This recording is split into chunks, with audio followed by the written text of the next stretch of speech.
I think at times I have been too open and wish that I'd been a little bit more careful, especially with my oldest, allowing her to stay a little bit more away from the tragedy and the strife. I wasn't child appropriate long enough. Sometimes parents do make that mistake by talking too much about adult issues to their child, and their child has to go to school and deal with children issues and now have to worry about, well, my mom is stressed out, so now I'm stressed out. Trying to respond more and not react. So, because I want him to be able to open up and tell me things, and I want to be able to provide him with something to comfort him and to, if he's having stress or anxiety, relieve that. Hi, I'm Georgia, mom to 3 boys. And if you're anything like me, you think a lot about what could be causing your teen's anxiety. You probably wonder how much of it is school or friendships. But have you considered it might be, well, us? My son and I recently had a misunderstanding, and he said, "This is why I didn't tell you. I knew you'd stress out." After that, it really hit me. Am I making things worse?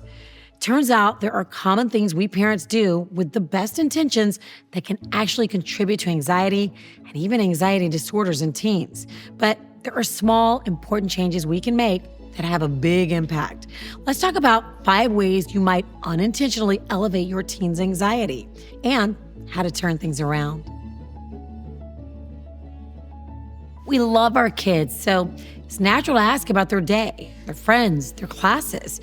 According to some experts, asking the same questions over and over again conveys worry, even if the questions themselves don't.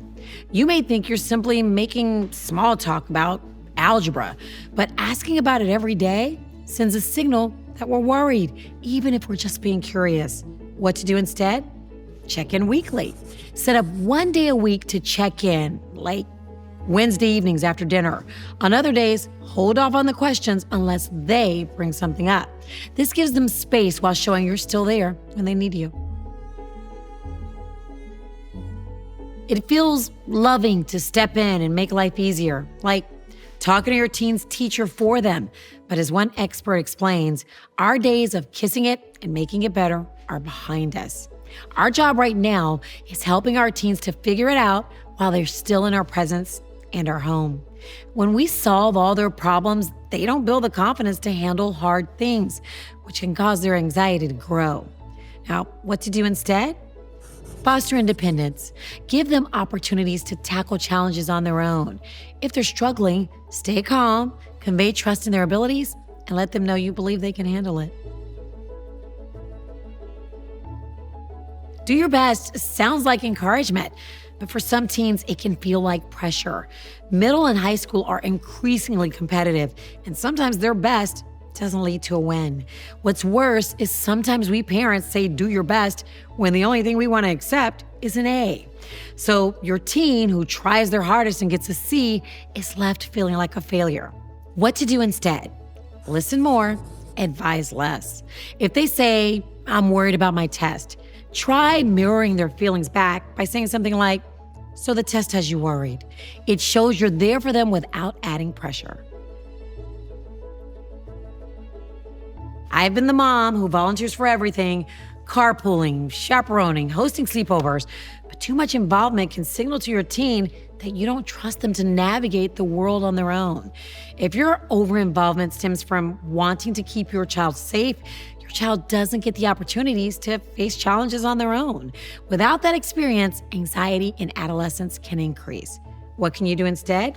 Take a step back and reflect. If your over-involvement comes from your own anxiety, work on addressing it. Give your teen the space they need to develop their own identity and problem-solving skills. As parents, we want the best for our kids, but being overly critical or expecting perfection can create a stressful environment. You don't like being criticized by your boss or your manager or your spouse, right? Your kids are no different. Teens who feel they can't meet expectations are more likely to struggle with anxiety. What can you do instead? Focus on affection over criticism. Try what one psychologist calls the puppy dog principle. At least once a day, greet your teen with joy. Same way the family dog does. It shows them you love and accept them for who they are. As moms, we all want the best for our kids. By making small adjustments, we can avoid increasing anxiety in our teens and help them feel more confident and supported. To learn more about how you can help your kids overcome anxiety, visit the links in this video's description.